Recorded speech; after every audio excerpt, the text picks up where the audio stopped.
ہمارا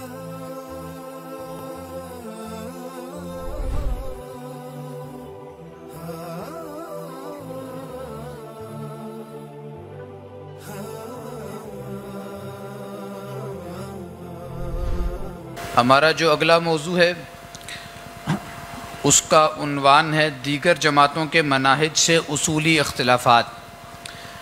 یہ موضوع خالصتاً تحریکی نوعیت کا ہے، فکری نوعیت کا ہے، اور ہم جس کام کا بیڑا اٹھا کر کے چل رہے ہیں اسی کام کو لے کر معاشرے میں اور لوگ بھی موجود ہیں۔ ہم نے اپنی جماعت الگ کیوں بنائی ہے، دیگر معاصر تحریکات ہیں ان کے ساتھ ہمارے کیا اختلافات ہیں، خاص طور پہ مناہج کے اعتبار سے، منہج کے ضمن میں ان کے منہج اور ہمارے منہج میں کیا فرق ہے اور فکر و نظر کا کیا اختلاف ہے۔ یہ وہ چیز ہے کہ جس کو اس نشست میں ہم نے کور کرنا ہے۔ ہماری جو معاصر تحریکیں ہیں، خاص طور پہ جماعت اسلامی ہے، تحریک اسلامی ہے، تنظیم اسلامی ہے، حزب التحریر ہے، اور دیگر جماعتیں ہیں کہ جو خلافت کے نام سے کام کر رہی ہیں، خلافت کا علم لیے کھڑی ہیں، یا یہ کہ دعوت دین اور اقامت دین کی جد و جہد کی وہ داعی ہیں، کلیم کرتی ہیں کہ وہ کام کر رہی ہیں، ان سے ہمارا کیا اختلاف ہے۔ آپ اس کو وائے شبان المسلمین بھی کہہ سکتے ہیں انگریزی میں، کہ شبان المسلمین بنانے کی کیوں ضرورت ہمیں پیش آئی۔ اور اس موضوع پر ہمارے ساتھ اظہار خیال کے لیے موجود ہیں جناب مدثر رشید صاحب۔ ہمارا شبان المسلمین کے جو 5 زونز ہیں ان میں سے ایک زون بیرون پاکستان کا ہے۔ مدثر رشید صاحب انجینئر ہیں پیشے کے اعتبار سے، اور قطر میں مقیم ہیں آج کل، اور بیرون پاکستان زون کے امیر ہیں، اور انہوں نے 12-13 سال تنظیم اسلامی میں لگائے ہیں، قیادت کو بہت قریب سے دیکھا ہے، اور اصولی اختلافات کی وجہ ہی سے یہ بھی تنظیم سے علیحدہ ہوئے ہیں جب خالد عباسی صاحب کے اخراج والا معاملہ عمل میں آیا تھا۔ تو بغیر کسی تاخیر کے مدثر رشید صاحب سے میں گوش گزار کرتا ہوں، ان کی خدمت میں عرض ہے کہ وہ اس موضوع پر اظہار خیال فرمائیں۔ ان کی گفتگو کا عنوان ہے دیگر جماعتوں کے مناہج سے اصولی اختلافات۔ جناب مدثر رشید صاحب۔ نحمدہ ونصلی علی رسولہ الکریم، اما بعد، فاعوذ باللہ من الشیطان الرجیم، بسم اللہ الرحمن الرحیم۔ وَكَأَيٍّ مِّن نَبِيٍّ قَاتَلَ مَعَهُ رِبِّيُّونَ كَثِيرٌ فَمَا وَهَنُوا لِمَا أَصَابَهُمْ فِي سَبِيلِ اللَّهِ وَمَا ضَعُفُوا وَمَا اسْتَكَانُوا وَاللَّهُ يُحِبُّ الصَّابِرِينَ۔ صدق اللہ العظیم۔ رب اشرح لي صدری ويسر لي أمری واحلل عقدۃ من لسانی یفقہوا قولی واجعل لي وزیرا من اہلی، آمین یا رب العالمین۔ دیکھ چکا المنی شورش اصلاح دین، جس نے نہ چھوڑے کہیں نقش کہن کے نشان، حرف غلط بن گئی عصمت پیر کنشت، اور ہوئی فکر کی کشتی نازک رواں، چشم فرانسیس بھی دیکھ چکی انقلاب، جس سے دگرگوں ہوا مغربیوں کا جہاں، ملت رومی نژاد کہنہ پرستی سے پیر، لذت تجدید سے وہ بھی ہوئی پھر جوان، روح مسلمہ میں ہے، روح مسلمہ میں ہے آج وہی اضطراب، راز خدائی ہے یہ، راز خدائی ہے یہ، کہہ نہیں سکتی زبان۔ معزز ناظرین و سامعین، معزز رفقاء و معاونین، علامہ اقبال رحمۃ اللہ علیہ کی معرفت الآراء نظم مشد قرطبہ سے میں نے کچھ اشعار آپ کے سامنے پڑھ کے سنائے ہیں، یہیں سے میں آغاز کروں گا اپنے موضوع کا۔ علامہ اقبال رحمۃ اللہ علیہ دور جدید میں بڑی جو تبدیلیاں رونما ہوئیں ان کا ذکر کرتے ہوئے یہ فرماتے ہیں کہ یہ دور تبدیلی کا دور تھا، بڑی بڑی تبدیلیاں جو ہیں اس میں رونما ہوئیں۔ جرمنی، المنی اس کا پرانا نام تھا، وہاں پہ ریفارمیشن کی تحریک اٹھی اور اس نے جو ہے مغرب کو ہلا کے رکھ دیا۔ پھر اسی طرح رینیسانس کی تحریک تھی، ریفارمیشن کی جو تحریک تھی، یہ 2 بڑی تحریکیں جو تھیں انہوں نے یورپ کی کایا پلٹ کر رکھ دی۔ اس میں سب سے بڑا جو امپیکٹ ہوا ریفارمیشن کی تحریک کا وہ یہ کہ تقدس جو تھا چرچ اور پوپ کا وہ پارا پارا ہوا، اور جب یہ تقدس کا جو کلچ پڑا ہوا تھا ویسٹ کے اوپر، جب وہ کچھ ڈھیلا پڑا تو اقبال کہتے ہیں کہ ان کی فکر کی نازک کشتی نے کچھ سفر کرنا شروع کیا۔ پھر وہ کہتے ہیں کہ فرانسیسیوں نے بھی انقلاب دیکھ لیا اور جس سے پورا جو ہے ویسٹ جو ہے تبدیل ہو کے رہ گیا، یہاں تک کہ جو رومن امپائر تھی وہ بوڑھی ہو چکی تھی کہنہ پرستی سے، روایت پرستی سے۔ اس دور کے اندر جو تبدیلی کی ایسی رو چلی کہ وہ بھی جوان ہو گئی۔ لیکن یہ بات بڑی عجیب ہے، علامہ اقبال فرماتے ہیں کہ روح مسلمان ابھی بھی اس تبدیلی کے لیے تڑپ رہی ہے، اس کے اندر اس تبدیلی کی شدید خواہش موجود ہے، وہ بھی چاہتے ہیں کہ ان کے اندر تبدیلی آئے، لیکن عالم اسلام میں کوئی خاطر خواہ تبدیلی بھی رونما نہیں ہو سکی۔ اس پہ پھر آگے وہ کہتے ہیں کہ راز خدائی ہے، یہ کوئی راز ہے اس کے پیچھے پنہاں، جسے ابھی زبان کہنے سے قاصر ہے، وہ الگ بات ہے، انہوں نے اس راز پہ پردہ اٹھایا ہے، وہ ابھی موضوع نہیں ہے میرا۔ تو یہ بات ہے کہ امت مسلمہ میں یہ ہے کہ تبدیلی کی ایک شدید تڑپ موجود ہے۔ یہی وجہ ہے کہ جب بھی کوئی انہیں امید کی کرن نظر آتی ہے وہ اپنی جانیں بھی لٹاتے ہیں، وہ نکلتے ہیں گھروں سے باہر، لیکن جب وہ دیکھتے ہیں کہ ان کے ساتھ دھوکہ ہوا ہے یا جو بھی میتھڈالوجی انہوں نے اپنائی تھی وہ ناکام ہوئی تو پھر مایوس ہو جاتے ہیں۔ تو اس لحاظ سے دیکھا جائے تو امت مسلمہ کے لیے سب سے امپورٹنٹ موضوع اگر ہے تو وہ یہی ہے کہ اس ضمن میں جو میتھڈالوجی ہے اس کو صحیح معنوں میں سمجھا جائے، یا کم سے کم اس کے حوالے سے تو کنسنسس ڈیولپ کرنے کی کوشش کی جائے۔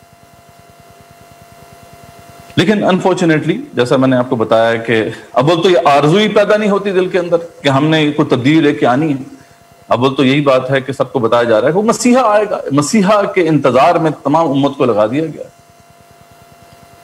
لیکن اگر کوئی امید پیدا بھی ہوتی ہے تو آگے میتھڈالوجی یا منہج کے اعتبار سے اتنے اختلافات ہیں کہ انسان جو ہے وہ آگے چل نہیں پاتا، اور اکثر ایسا ہوتا ہے، اکثر و بیشتر ایسا ہوتا ہے کہ جو بھی مناہج اس وقت جن کا ہم ذکر کریں گے ان کے اندر جو موجود نقص ہے یا ان کا جو ہے کارآمد نہ ہونا ہے، اس کی وجہ سے کچھ لوگ چلتے تو ہیں اس راہ پر، لیکن کچھ آگے جا کر پھر وہ مجبوراً جو ہے وہ دل برداشتہ ہو کر بیٹھ جاتے ہیں۔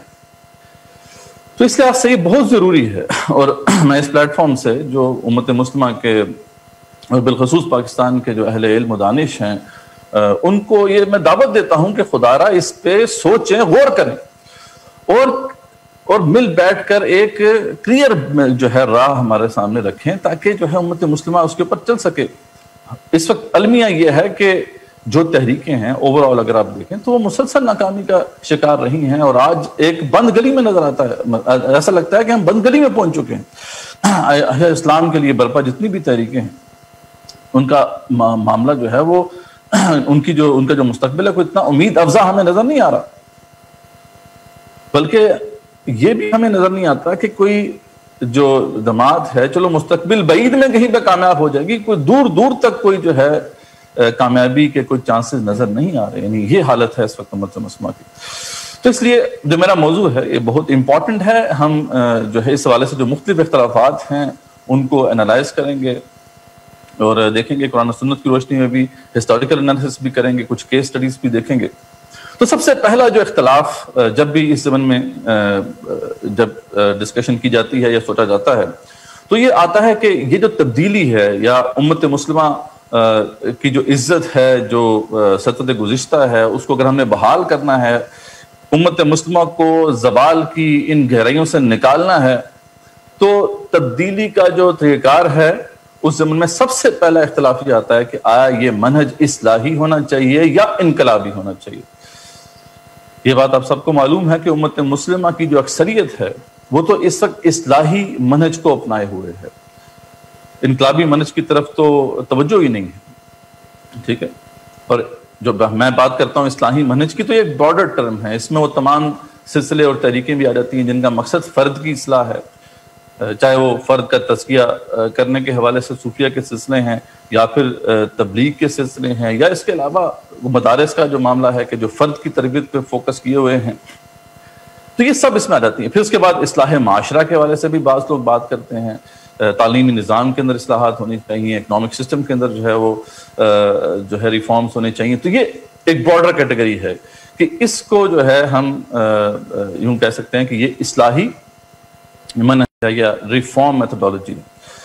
تو ایک تو یہ معاملہ ہے کہ امت مسلمہ کی اکثریت جیسا کہ میں نے ذکر کیا کہ وہ تو اسی پر ہے کہ ہمیں ریفارم سے ہی کام چلانا ہے، اور تو اس کے برعکس جو ہے دوسری طرف ہمارے پاس کچھ لوگ کہتے ہیں، اور یہ آوازیں بہت چند ہیں امت مسلمہ میں، کہ وہ کہتے ہیں کہ نہیں، یہ جو تبدیلی ہے یہ ایک ریولوشنری میتھڈولوجی کے بغیر نہیں آ سکتی. ٹھیک ہے، تو اب ہم اس مسئلے کا تھوڑا سا ہسٹوریکل انالیسس کرتے ہیں پہلے، اس کے بعد پھر ہم قرآن و سنت کی روشنی میں دیکھیں گے کہ آیا ان میں سے کون سی میتھڈولوجی جو ہے وہ قرآن و سنت سے مطابقت رکھتی ہے، اور جو کارآمد ہے وہ ان میں سے کون سا راستہ ہے. تو اگر ہم ہسٹوریکل انالیسس کریں، اور اس زمن میں جو ہے خاص طور پہ ہسٹری کا ایک خاص جو ہے ہسٹری کی ایک خاص سب فیلڈ ہے جس میں قوموں اور تہذیبوں کے عروج و زوال پر بحث کی جاتی ہے، جب ان کو آپ خاص طور پہ غور سے دیکھیں، ان کا مطالعہ کریں، تو آپ کو یہ بالکل بات واضح نظر آتی ہے کہ تاریخ انسانی میں کوئی اس کی ایکسیپشن نظر نہیں آتی اس رول کی، کہ جب بھی قومیں اپنی زوال سے دوچار ہوئیں یا ان کی بنیاد پڑی، یعنی جو بڑی بڑی تہذیبیں ہیں ان کی بنیاد میں بھی اگر آپ دیکھیں تو ایک ریولوشنری میتھڈولوجی ہی آپ کو نظر آتی ہے، اور بعد میں بھی جب وہ زوال کے قریب پہنچی اور زوال سے پھر عروج کا سفر ان کا شروع ہوا تو اس کی پہلی سیڑھی بھی ایک ریولوشن ہی تھی. تو یعنی یہ ایک ایسا رول ہے جس پہ تاریخ میں تو کم سے کم آپ کو کوئی ایکسیپشن نظر نہیں آتی. خود مغرب کے عروج کا معاملہ آپ کے سامنے ہے، بھی اپنے اشعار پڑھے، اس توسط سے علامہ اقبال نے ایک طرح سے مغرب میں جو ہونے والی تبدیلی ہے اس کا پورا نقشہ کھینچ دیا کہ ویسٹ جو تھا 11ویں صدی تک بھی وہاں تو ڈارک ایجز چل رہی تھی.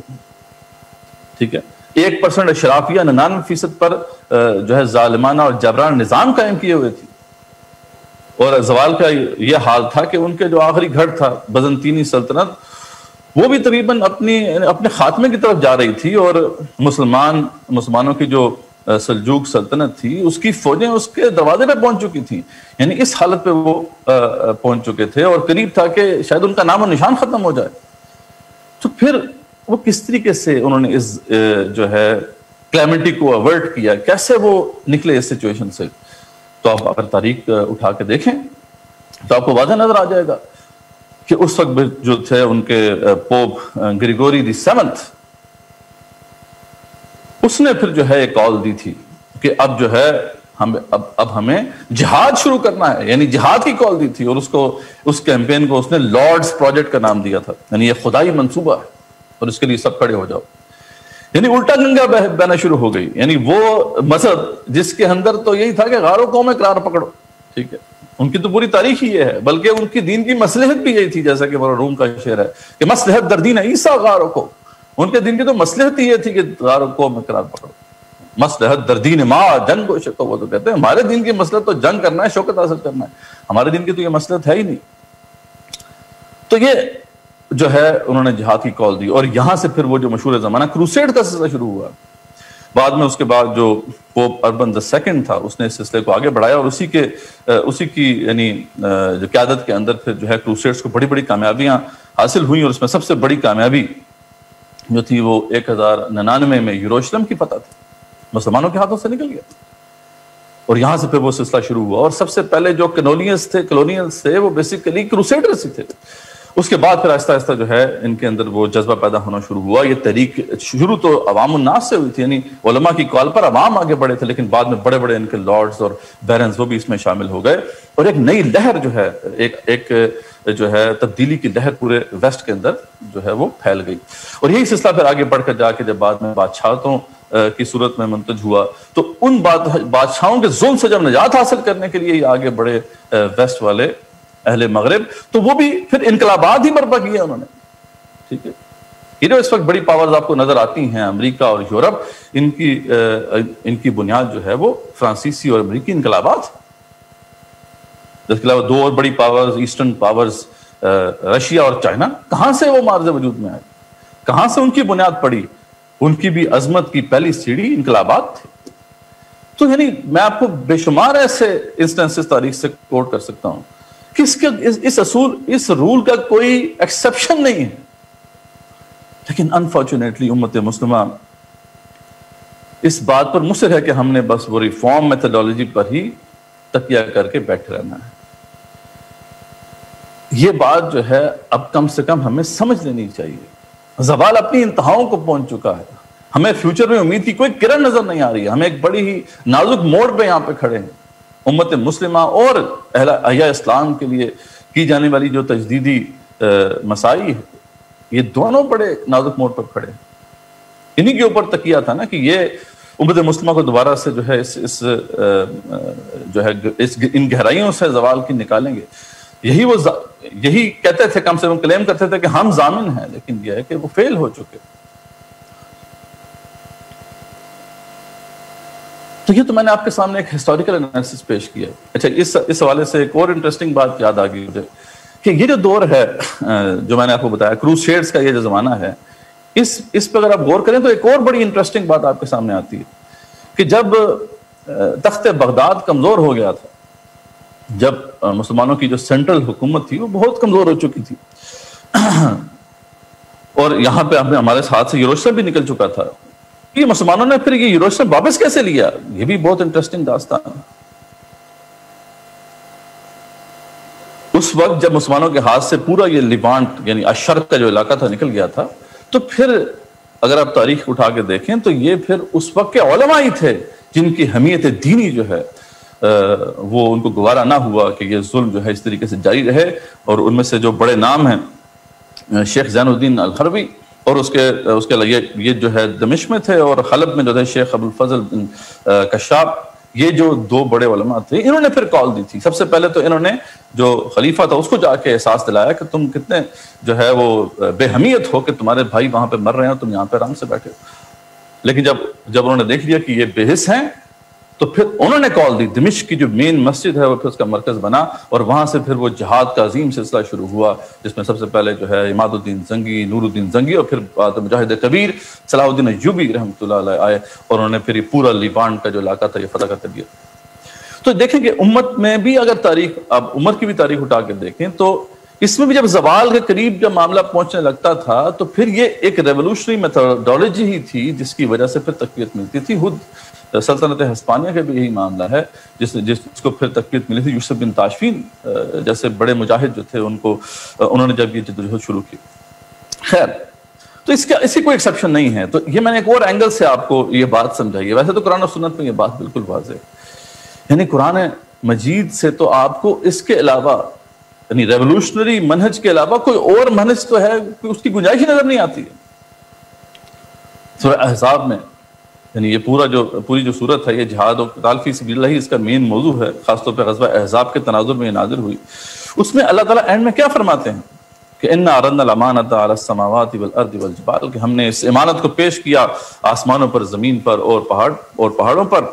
اور فَأَبَيْنَا أَن يَحْمِلْنَهَا، تو انہوں نے اس کو اٹھانے سے انکار کر دیا. وَأَشْفَقْنَا مِنْهَا، اور وہ ڈر گئے اس کو اٹھانے سے. فَحَمَلَهَا الْإِنسَانُ، اور انسان نے اس کو اٹھا لیا. إِنَّهُ كَانَ ظُلُومًا جَهُولًا، اللہ تعالیٰ فرماتے ہیں کہ ظالم جاہل تھا، اس نے ادراک نہیں کیا کتنی باری ذمہ داری اس نے اٹھا لی ہے، لیکن اٹھا لی. یہ بھی اللہ تعالیٰ کی مشیت میں ہی تھا کہ اس نے اٹھانی تھی، کیونکہ آگے اللہ فرماتے ہیں یہ کیوں ہوا، لِيُعَذِّبَ اللَّهُ الْمُنَافِقِينَ وَالْمُنَافِقَاتِ، تاکہ اللہ تعالیٰ منافق مردوں اور منافق عورتوں کو عذاب دے. والمشرکین والمشرکات، اور مشرک مرد اور مشرک عورتوں کو اللہ تعالیٰ عذاب دے. وَيَتُوبُ اللَّهُ عَلَى الْمُؤْمِنِينَ وَالْمُؤْمِنَاتِ، اور توبہ قبول کرے مومن مردوں اور مومن عورتوں کی. وَكَانَ اللَّهُ غَفُورًا رَحِيمًا، اور اللہ تعالیٰ غفور رحیم ہے. اور یہ بات ہم بالکل جانتے ہیں قرآن مجید کی روح سے کہ منافق کون ہوتا ہے؟ جو جہاد سے گریز کرے وہی منافق ہے. جو جہاد سے گریز کرے وہی منافق ہے. اللہ فرماتے ہیں کہ یہ سارا سلسلہ یہ بائی ڈیزائن تھا، یہ ایسے ہی ہونا تھا تاکہ اللہ جانے یہاں پر، پرکھیں یہاں پر کون ہے مومنین، کون ہے منافقین اور کون ہے مشرکین. اور مشرکین اور منافقین کا ٹھکانہ پھر جو ہے جہنم ہے. یعنی اللہ تعالیٰ یہاں پہ بیان فرما رہے ہیں جو ہم نے یہ جو سلسلہ جو ہے جزا اور سزا کا رکھا، انسان کو یہ ذمہ داری دی، یہ سارا جو ہم نے سلسلہ شروع کیا ہے اس کے پیچھے ایسنس یہی ہے کہ ہم دیکھنا چاہتے ہیں کہ تم میں سے کون جہاد کرنے والے ہیں، کون ہے جو ڈٹ جانے والے اللہ کے دین کے غلبے کے لیے. وَلَنَبْلُوَنَّكُمْ حَتَّى نَعْلَمَ الْمُجَاهِدِينَ مِنْكُمْ وَالصَّابِرِينَ وَنَبْلُوَ أَخْبَارَكُمْ، ہم تو یقیناً تمہیں آزما کر رہے ہیں جب تک کہ ہم پرکھ نہ لیں کہ تم میں سے جہاد کرنے والے کون ہیں اور کون ہے جو ڈٹ جانے والے ہیں اس راہ میں، اور جب تک کہ تمہاری حالتوں کی ہم پرکھ نہ کر لیں. بے شمار آیات. میں نے ابھی آیت آپ کے سامنے سورہ آل عمران کی پڑھی، وَكَأَيٍّ مِّن نَبِيٍّ قَاتَلَ مَعَهُ رِبِّيُّونَ كَثِيرٌ، کتنے ہی جو ہے اللہ والے نبیوں کے ساتھ ہو کر قتال کرتے رہے. ٹھیک ہے، وَمَا وَهَنُوا لِمَا أَصَابَهُمْ فِي سَبِيلِ اللَّهِ، تو فما وہنوا لما اصابهم فی سبیل اللہ، تو اللہ کے راستے میں جو مصیبت پہنچی وہ اس سے وہ کمزور نہیں پڑے، بودے نہیں پڑے. وما ضعفوا وما استکانوا، نہ کمزور ہوئے نہ ہی انہوں نے ہمت ہاری. واللہ یحب الصابرین، اللہ تعالیٰ ڈٹ جانے والوں کے ساتھ ہے. اللہ تعالیٰ جو ہے ڈٹ جانے والوں سے محبت کرتا ہے. پھر سورہ بقرہ میں ام حسبتم ان تدخلوا الجنہ، صحابہ کرام بار بار جھنجھوڑ کے اللہ تعالیٰ نے کیا فرمایا کہ تم جو یہاں پہ تمہیں مصیبت جھیلنی پڑ رہی ہے اس مشکل مرحلے میں، تو تم کیسے تم نے حساب لگا لیا کہ اس کے بغیر تمہیں جنت مل جائے گی. ام حسبتم ان تدخلوا الجنہ وَلَمَا يَأْتِكُمْ مَثَلُ الَّذِينَ خَلَوْا مِن قَبْلِكُمْ، ابھی تو وہ تمہارے پر حالات آئی نہیں جو تم سے پہلے لوگوں پر آئے تھے. مَسَّتْهُمُ الْبَأْسَاءُ وَالضَّرَّاءُ وَزُلْزِلُوا، ان پر مصیبتیں آئیں، پریشانیاں آئیں، یہاں تک کہ وہ ہلا دیے گئے. حَتَّى يَقُولُ الرَّسُولُ وَالَّذِينَ آمَنُوا مَعَهُ مَتَىٰ نَصْرُ اللَّهِ، یہاں تک کہ اہل ایمان بھی جو تھے اور جب انبیاء رسول علیہ السلام بھی تھے ان کے ساتھ اہل ایمان تھے، چلا اٹھے کہ اللہ تیری مدد کب آئے گی. تب اللہ کی طرف سے مدد آئی جب ان کو اس مقام پہ پہنچا دیا گیا. اور یہ ایک ایسا رول ہے جس کی بے شمار مثالیں قرآن میں موجود ہیں. انبیاء رسول علیہ السلام کی زندگیوں میں وہ جو وقت آئے ہیں، وہ لمحات آئے ہیں جب ان کے زبانوں سے شکایات نکلی ہیں. خود رسول اکرم صلی اللہ علیہ وسلم کی زندگی میں وہ وقت آیا ہے. صحابہ کرام کی زندگی میں وقت، یہ غزوہ احزاب کا وہ مارکہ تھا جس میں اللہ تعالیٰ نے خود فرمایا ہے کہ ہم نے ہنالک ابتلی المؤمنین وزلزلوا زلزالا شدیدا، ہم نے مومنوں کو وہاں پہ آزما دیا اور ان کو ہلا دیا جیسے کہ ہلایا جاتا ہے. تو قرآن مجید کی روح سے تو ریولوشنری میتھڈالوجی کے علاوہ کوئی اور میتھڈالوجی ثابت نہیں ہوتی. لیکن میں نے آپ کو ایک اینگل سے بھی یہ بات واضح کر دی، ایک ہسٹوریکل انالیسس بھی آپ کے سامنے پیش کر دی. دنیا کی کوئی بھی قوم اگر کھڑی ہوئی ہے تو ایک انقلابی منہج کو اپنا کے کھڑی ہوئی ہے. یہ خام خیالی ہے کہ بس آپ افراد کی اصلاح کرتے جائیں اور خود بخود معاشرہ صحیح ہو جائے گا، خود بخود نظام بھی صحیح ہو جائے گا. ایسا کبھی نہیں ہوتا، نہ ہی پہلے کبھی ہوا ہے، نہ آئندہ کبھی ہوگا. یہ ایک سراب ہے جس کے پیچھے ہم پڑے ہوئے ہیں. اور کیا خوبصورت پھر اس کی پوری قرآن مجید کا جو اصل فکر ہے، اصل فہم ہے، اس کی کیا خوبصورت ترجمانی کی ہے علامہ اقبال نے نشار میں. اور وہ آپ کے سامنے یہ پوسٹرز بھی لگے ہوں گے. اور ڈاکٹر صاحب سے جو یہ تو اشعار یاد ہی ہمیں ڈاکٹر صاحب رحمۃ اللہ علیہ سے ان کی تقاریر سن کے وہ کیا کہتے ہیں، مقام بندگی دیگر مقام عاشقی دیگر، سے نوری سجدہ می خواہی سے خاکی بیش ازاں خواہ. کہ مقام بندگی اور ہوتا ہے، مقام عاشقی اور ہوتا ہے. یہ جو خاک، یہ جو نور والا ہے، ز نوری سجدہ می خواہی، اس سے تو اللہ تعالیٰ کو سجدہ ہی چاہیے. سجدہ ہی کرانے تھے تو پھر یہ کافی نہیں تھے. لیکن یہ ز خاکی، یہ جو خاک والا انسان، اس سے تو کچھ اور چاہیے تھا نا. چنا خدرا نگہداری کے بائیں بے نیازی ہے. بڑی انٹرسٹنگ بات وہ کہتے ہیں اللہ تعالیٰ کے حوالے سے. وہ کہتے ہیں اللہ تو بے نیاز ہے، اللہ تعالیٰ تو بے نیاز ہے، اسے تو کچھ بھی نہیں چاہیے ہونا چاہیے. مطلب اس کو تو ہم سے کچھ چاہیے ہے، یہ مجھے بات سمجھ نہیں آئے گی، لیکن یہ ہے کہ یہ مجھے کنفرم برحال ہو گیا ہے کہ کیا چاہیے. وہ کیا ہے؟ شہادت پر وجود خود سے خونے دوست آخا. اللہ تعالیٰ اپنے وجود پر اپنے دوست کے خون سے شہادت چاہتا ہے. بس یہ ساری بات ہے. کیا خوبصورت انداز میں علامہ اقبال رحمۃ اللہ علیہ نے اس کی ترجمانی کی. تو بار بار اقبال کا تو یہی پیغام تھا، نکل کر خانقاہوں سے ادا کر رسم شبیری. رسم شبیری ادا کرنی پڑے گی. ٹھیک ہے جی، کہ فقر خانقاہی ہے فقط اندوہ دل گیری. اور بار بار کہا کہ تیرے دین و ادب سے آ رہی ہے بوئے رہبانی. یہ جو رہبانیت نے تجھے جو ہے وہ جکڑ رکھا ہے، اس میں سے بو آ رہی ہے تیرے دین سے بھی، تیرے ادب سے بھی. یہی ہے مرنے والی امتوں کا عالم پیری. ٹھیک ہے، مرنے والی امتیں پھر اسی طریقے سے رہبانیت کو اپنا لیتی ہیں. تو امت مسلمہ کے اندر جو اس وقت رہبانیت کا سارا سلسلہ چل رہا ہے، اسی کے اثرات ہیں کہ ہم جو ہے ریفارم جو میتھڈالوجی ہے یا اصلاحی منہج اس کو چھوڑنا نہیں چاہ رہے. لیکن یہ بالکل جو ہے اس سے کوئی تبدیلی واقع نہیں ہوگی. جزوی طور پہ تبدیلی واقع ہو جائے گی. ٹھیک ہے، وہ ہو رہی ہے. جہاں سے جو سورس ہے فائر کی، آگ کی جو اصل جہاں سے آگ نکل رہی ہے، اس کو جب بند نہیں کیا جائے گا تو ان کے شعلوں کو بجھاتے بجھاتے تو ساری زندگی لگ جائے گی، وہ سلسلہ ختم نہیں ہوگا.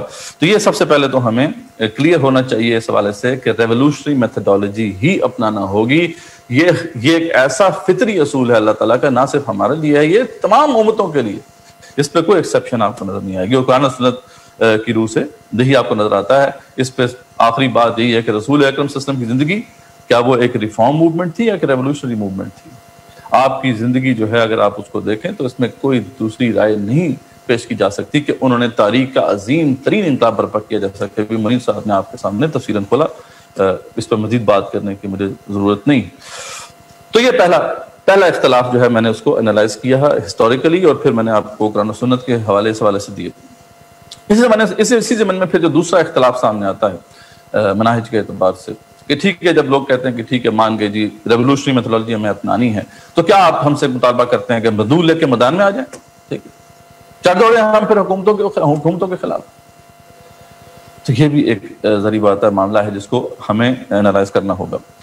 اور اس میں کچھ ذری بات ہے وہ جو جذباتی عناصر بھی ہیں جو کہتے ہیں ٹھیک ہے ہمیں تو کسی قسم کی نہ تو استطاعت کی ضرورت ہے کہ ہم نے نفری پوری کرنی ہے، نہیں دشمن فوج جتنی بڑی کیوں نہ ہو، ہمیں تو بس جو ہے AK-47 لے کے شروع ہو جانا ہے یا سوسائڈ بلاسٹ کرنے۔ تو یہ بہت بڑی مس انڈرسٹینڈنگ ہے جسے ہمیں دور کرنا ہوگا۔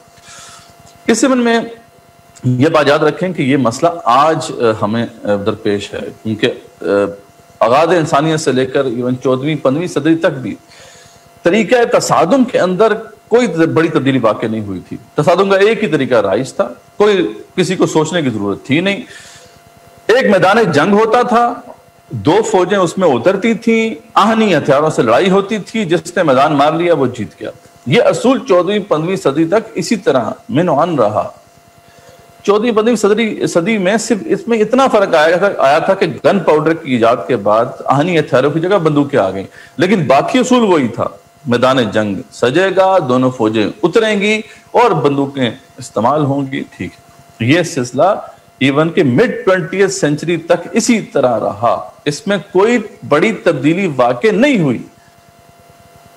کیونکہ اکثر لوگ یہ کہتے ہیں نا کہ آپ کہتے ہیں جی انقلاب برپا کرو، جہاد کرو، اور ہمیں پھر آپ لگا دیتے ہو پرامن احتجاجی تحریک کے پیچھے، ٹھیک ہے، جیسے اکثر لوگ جو ہے یہ اعتراض کرتے۔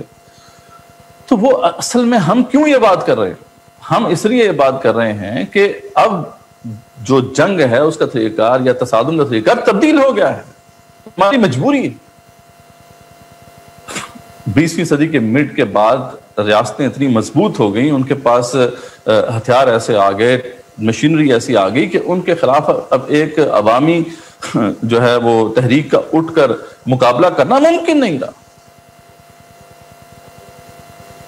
تو اب کنونشنل وارفیئر تو ایون یعنی دو بڑی طاقتوں کے درمیان نہیں ہوتی، یعنی اب دو بڑی طاقتوں کے درمیان بھی کولڈ وار ہوتی ہے، اس کی ڈائنامکس اور ہیں، وہ پراکسی وارز ہیں، آپ کی ٹریڈ وار ہے، ڈپلومیٹک وار ہے، وغیرہ وغیرہ۔ آج تو وار کی ڈائنامکس ہی چینج ہو گئی ہیں۔ تو جیسے دو بڑی طاقتوں کے درمیان جنگ کی ڈائنامکس چینج ہو گئی ہیں، بالکل اسی طریقے سے جو ریولوشنری اسٹرگل کے اندر تصادم کا جو مرحلہ ہے اس کی ڈائنامکس بھی چینج ہو گئی ہیں۔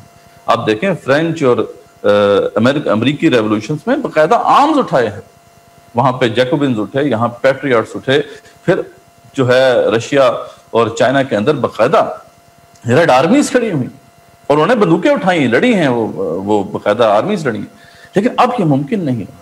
لیکن انسانیت برحال سوچنا، انسانیت تو سوچتی رہے گی، کانفلکٹ تو اس کی سرشت میں ہے، کانفلکٹ تو ہوتا رہے گا۔ آج سے اگر ہم 1000 سال بعد بھی جو ہے اگر ہوں تو وہاں پہ بھی کانفلکٹ تو جاری رہے گا۔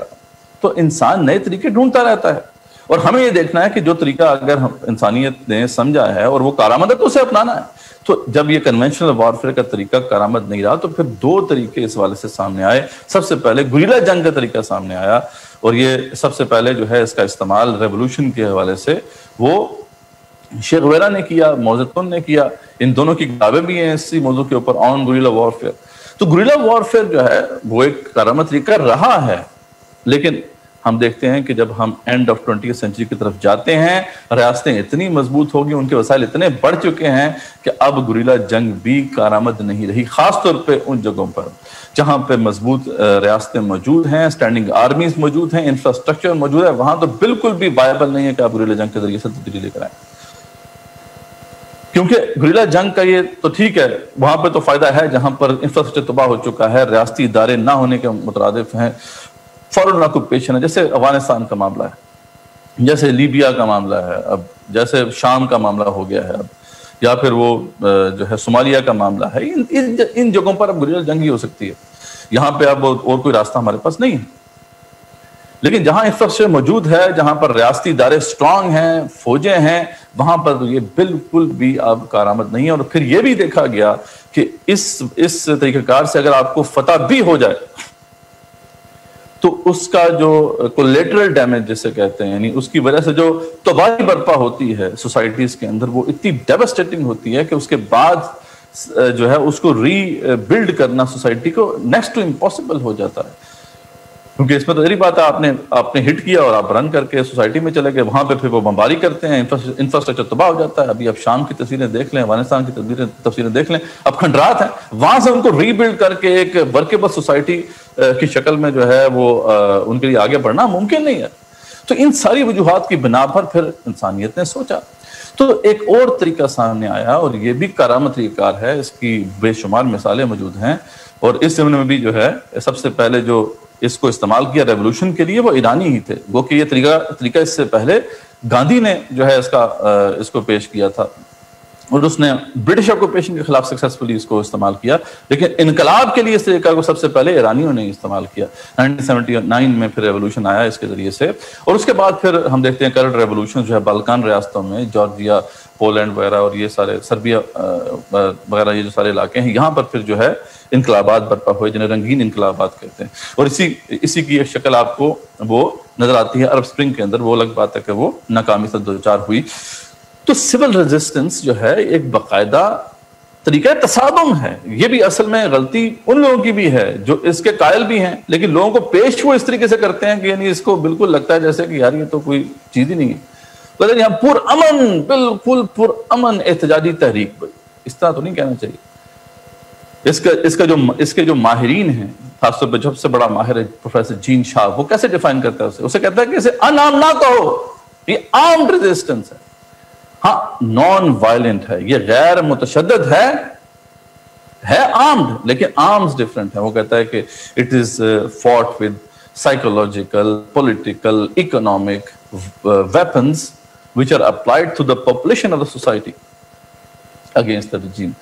تو اب اس کو سمجھنے کی ضرورت ہے نا، جیسے کہ جنگ ویسے بھی جو کنونشنل جنگ بھی تھی اس کو بھی سیکھنا پڑے گا نا، ٹیکٹیکل وارفیئر سے کوئی جو ہے انسان جنگ کا مار سکتا ہے، ایسے ہی جناب اٹھ کے بغیر اسٹریٹجی کے تو کوئی بھی جنگ نہیں جیت سکتا۔ اسی طریقے سے گوریلا جنگ بھی کرنی ہے تو وہ ٹیکٹیکل گوریلا جنگ سے ہی فائدہ ہوتا ہے، اسی سے کوئی آپ جنگ جیت سکتے ہیں۔ سیم اسی طرح یہاں پہ بھی اپلائی ہوتا ہے، یہ ٹیکٹیکل سول ریزسٹنس جو ہے اس کے ذریعے سے تبدیلی آئے گی، صرف پرامن احتجاجی تحریک سے تو تبدیلی نہیں آئے گی۔ تو بہرحال یہ بات بھی ہمارے سامنے اب رہنی چاہیے کہ یہ ایک فیکٹ ہے جس کو اب ہم ڈینائی نہیں کر سکتے۔ بہرحال رہے وہ لوگ جو کہتے ہیں جی کوئی استاد کی ضرورت نہیں ہے، بس شروع ہو جاؤ، تو خیر یہ تو قرآن مجید کی واضح آیت اس پہ موجود ہے کہ استاد ہونا ضروری ہے، دور آپ صلی اللہ علیہ وسلم کا اسوہ اس پہ موجود ہے، جیسے کہ سورہ انفال کی آیت نمبر 66 میں اللہ تعالیٰ خود اس پہ باقاعدہ بتا رہے ہیں کہ آپ نے دیکھنے ہیں، نمبرز چیک کرنے ہیں، ریشو پروپورشن چیک کرنی ہے کہ یا ایھا النبی حرض المؤمنین علی القتال، اے رسول صلی اللہ علیہ وسلم آپ مومنوں کو قتال کا شوق دلائیں، ان یکن منکم 20 صابرون، اگر وہ جو ہے ان کے پاس 20 جو ہیں صبر کرنے والے، ڈٹ جانے والے ہوں گے، یغلبوا 200 تو پھر وہ 200 پر غالب آ جائیں گے، یعنی 1:10 ہے۔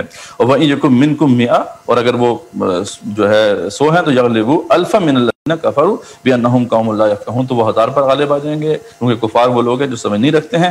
اور اسی میں پھر اللہ تعالیٰ نے خود تخفیف فرما دی، یعنی پہلے 1:10 کا معاملہ تھا، بعد میں اللہ نے خود اس میں تخفیف فرما دی کہ الآن خفف اللہ عنکم، اللہ تعالیٰ فرماتے ہیں کہ ہم نے اس کی تخفیف کر دی، وَأَنَّ فِيكُمْ ضَعْفًا، اور اللہ جانتے ہیں کہ تمہارے اندر ضعف آ گیا ہے، فَإِن يَكُن مِّنكُم 100، تو آپ تمہارے پاس اگر 100 ہیں تو پھر صابرۃ یغلبوا 200، تو پھر 200 پہ غالب آ جائیں گے، 1:2 ہو گیا۔ وَإِن يَكُن مِّنكُم 1000، اور اگر تمہارے پاس 1000 ہیں تو یغلبوا 2000 بإذن اللہ، تو وہ 2000 پہ غالب آ جائیں گے، واللہ مع الصابرین، اللہ ڈٹ جانے والوں کے ساتھ ہے۔ تو معلوم ہوا کہ ریشو پروپورشن دیکھنی ہے آپ نے، اور غالباً یہی وجہ تھی کہ غزوہ احزاب میں جب ریشو پروپورشن برابر نہیں آ رہی تھی، اور یہ جو کھوٹ کی بات ہے ہمیں پتہ ہے کہ غزوہ احد کے اندر جو ہے یہ منافقین کا معاملہ کھل کے سامنے آ گیا تھا، تو وہ کھوٹ آ چکا تھا جس کا ذکر یہاں پہ ہوا ہے، اور صحابہ کرام اس بات کو تسلیم کرتے تھے رضی اللہ عنہم اجمعین۔ تو اس کے بعد ہم دیکھتے ہیں کہ جب 10,000 کا لشکر حملہ آور ہوا، اور مسلمان جو تھے اس وقت تقریباً 3,000 کے قریب تھے، جن میں 2,000 جو تھے وہ تو ٹھیک ہے کسی 2,200 کے قریب تو صحابہ ہوں گے، بعد میں بیچ میں 700-800 قریب تو منافقین تھے اندازاً۔ تو کھوٹ موجود ہے، اس لیے آپ صلی اللہ علیہ وسلم نے اوائڈ کیا کانفلکٹ۔ یہ بڑی عجیب بات ہے، یہ ان جہادی عناصر جو ہیں ان کو سمجھانے کی ضرورت ہے یہ بات کہ رسول اکرم صلی اللہ علیہ وسلم کے ساتھ وہ لوگ بھی تھے جنہوں نے اپنی آنکھوں سے فرشتوں کو اترتے ہوئے دیکھا تھا بدر میں، لیکن آپ صلی اللہ علیہ وسلم نے اوائڈ کیا. اور بیچ میں آپ کو پتہ ہے ایک وقت ایسا بھی آیا کہ بنی غطفان کو آپ صلی اللہ علیہ وسلم نے کہا کہ سعد بن معاذ اور سعد بن عبادہ وغیرہ کو کہا کہ میں جو ہے چاہتا ہوں کہ 1/3 جو مدینے کی پیداوار ہے وہ ان کو دے دیں تاکہ بیچ میں سے یہ فیکشن نکل جائے، تو یہ جو الائنس بنا ہے ٹوٹ جائے گا. تو اس پہ وہ انہوں نے نہیں قبول کیا اسے، انہوں نے کہا آپ کا حکم ہے تو ٹھیک ہے، لیکن اگر آپ ہمیں بچانے کے لیے ایسا کر رہے ہیں تو پھر ہم اس کو نہیں مانتے.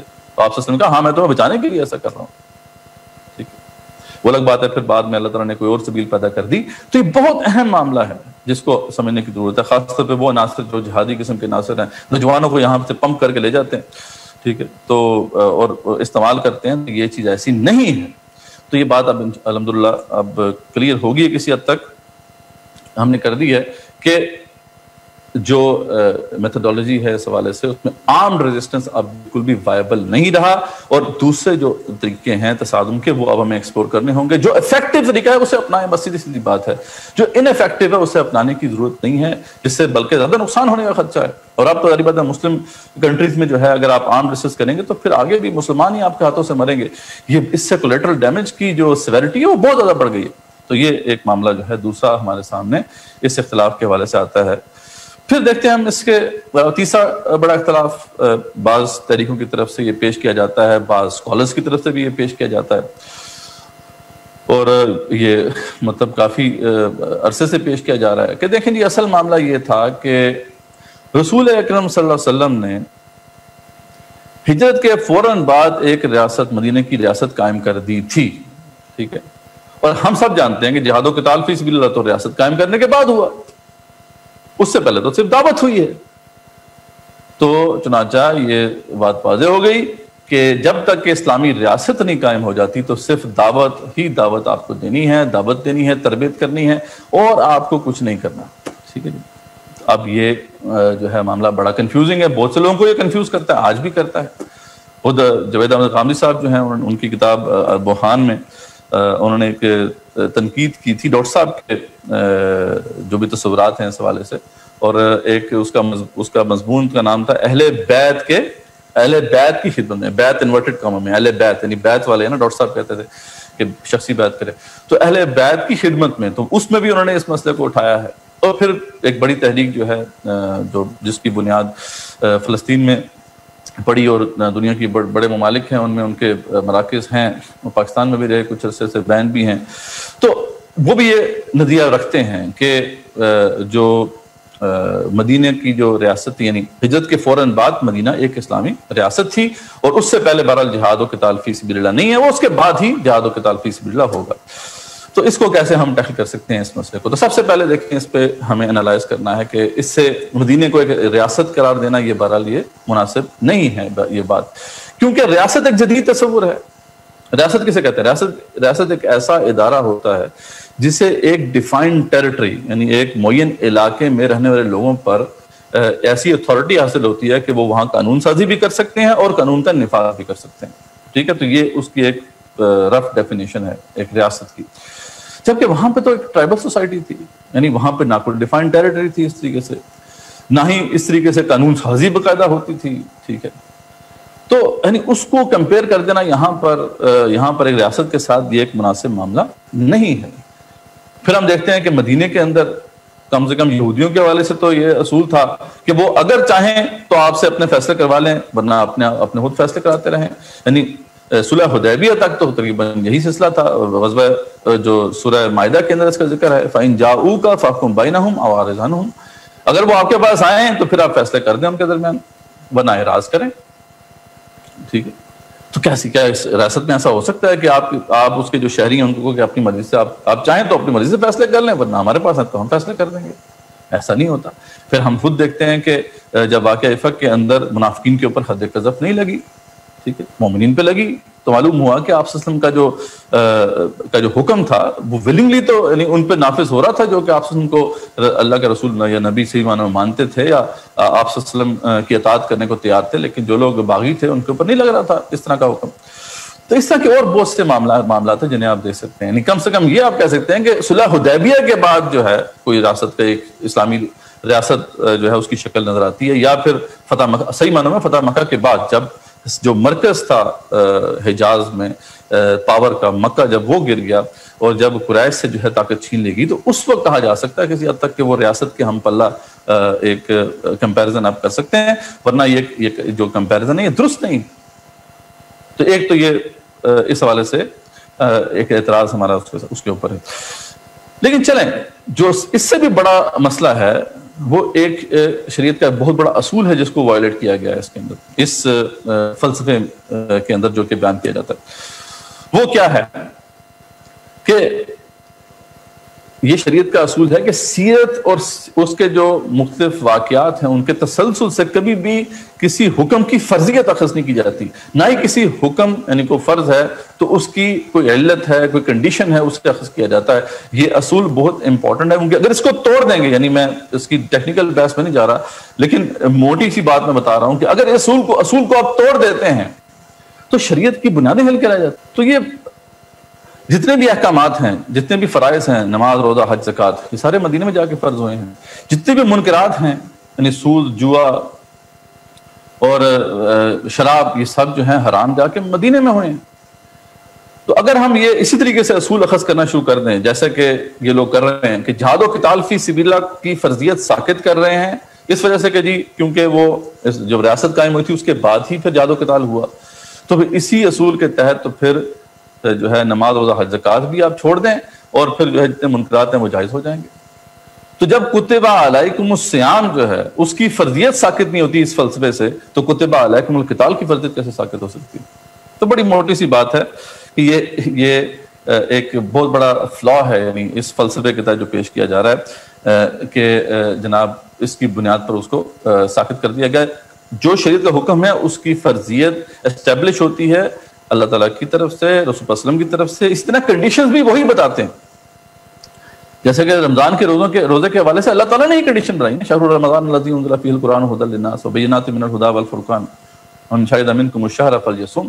تو یہ کنڈیشن اللہ نے بتائی کہ رمضان کے اندر یہ فرض ہوگا. اسی طریقے سے جو ہے جہاد و قتال فی سبیل اللہ کے حوالے سے جو حکم ہے وہ اللہ کی طرف سے ہے, وقاتلوہم حتی لا تکون فتنہ ویکون الدین کلہ للہ. ایک ہی کنڈیشن ہے, ایک ہی علت ہے کہ جب دین کل کا کل اللہ کے لیے نہیں ہوگا تو پھر جو ہے جہاد و قتال فی سبیل اللہ واجب ہے. کہیں پر یہ اس کا ذکر نہیں ملتا کہ جی پہلے ریاست ہوگی, پہلے جو ہے مسلمانوں کو کوئی حاکم ہوگا تبھی جہاد و قتال فی سبیل اللہ ہوگا. اور یہ بات ہے بھی ایک طرح سے مذاق خیز کہ آپ یہ کہہ رہے ہیں کہ جی مسلمانوں کا اگر لیڈر کال دے گا تبھی جہاد فرض ہوگا, تو وہ تو لیڈر ہے ہی نہیں, تو نہ ہوگا بانس نہ بجے گی بانسری. ٹھیک ہے, تو یہ جو ہے تیسرا اعتراض ہے اس حوالے سے, اس کو ہم نے ریفیوٹ کیا, یا تیسرا اختلاف ہے اس کو ہم نے اس کے ضمن میں جو اشکالات ہیں ان کا ازالہ کیا. پھر اس حوالے سے تو چوتھی بات جو ہے یہ بھی حزب التحریر یا جو بھی اس حوالے سے دیگر تناظیم ان کی طرف سے بھی بات آتی ہے, خصوصاً جو ہے ان کی طرف سے یہ بات پیش کی جاتی ہے کہ ہجرت کے کیونکہ فوراً بعد اسلامی ریاست قائم ہوئی تھی, تو پھر کیسے قائم ہوئی؟ اگر جہاد و قتال فی سبیل اللہ سے نہیں ہوئی تو پھر کس طریقے سے ہوئی؟ تو اس ضمن میں یہ بات پیش کی جاتی ہے کہ اور سیرت سے جو ہے دلائل پیش کیے جاتے ہیں کہ آپ صلی اللہ علیہ وسلم نے طلب نصرت کی.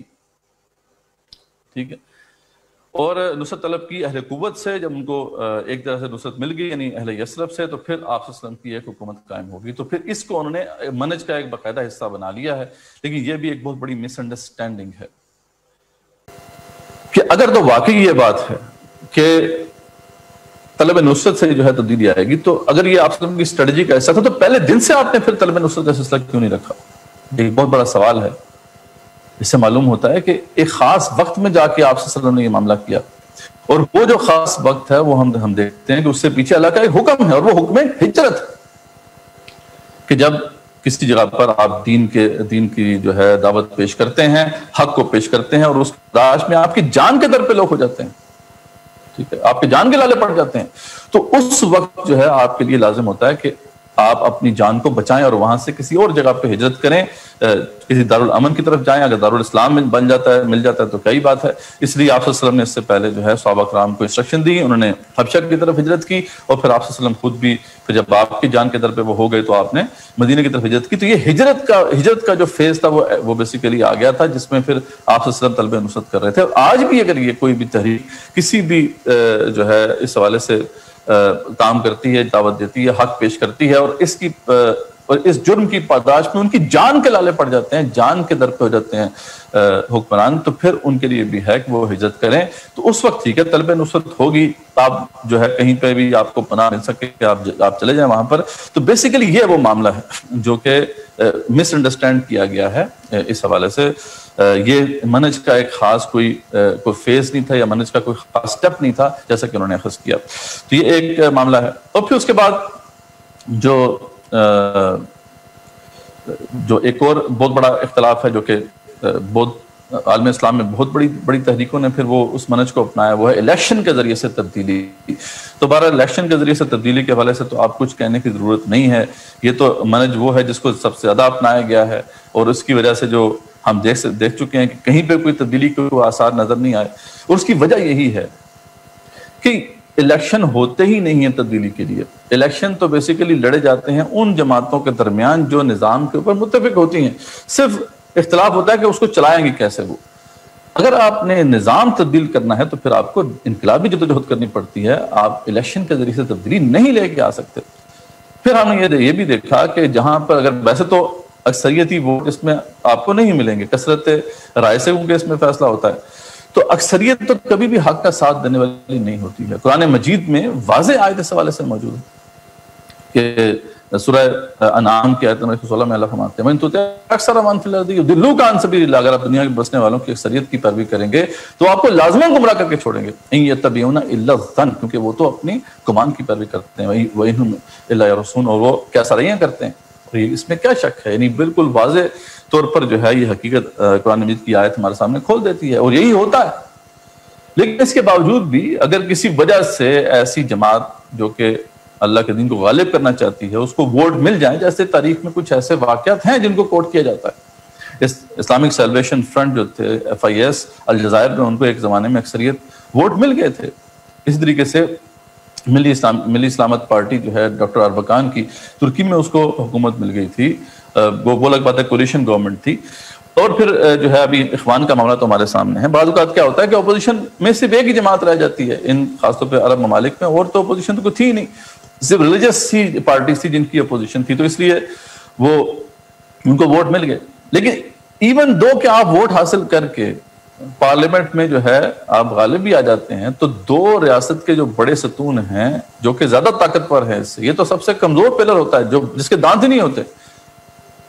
انتظامیہ اور عدلیہ وہ اپنی جگہ پہ انٹیکٹ ہوتے ہیں، اور وہ اگر آپ نظام کو تبدیل کرنے کی کوشش کرتے ہیں تو ایک لمحے آپ کو آگے نہیں بڑھنے دیتے. اور یہی ہوا FIS کے ساتھ بھی ہوا. فوج نے فوراً ایک دن کے لیے حکومت کو چلنے دیا.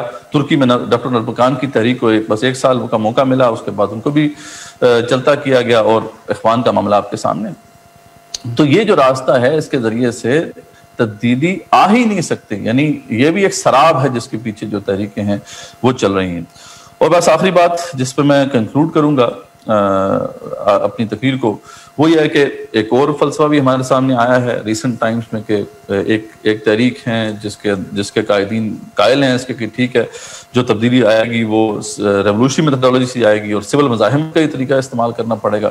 لیکن ان کا یہ دعویٰ ہے کہ ان کے جو امیر ہے وہ ہر قسم کے محاسبے سے مبرہ ہے.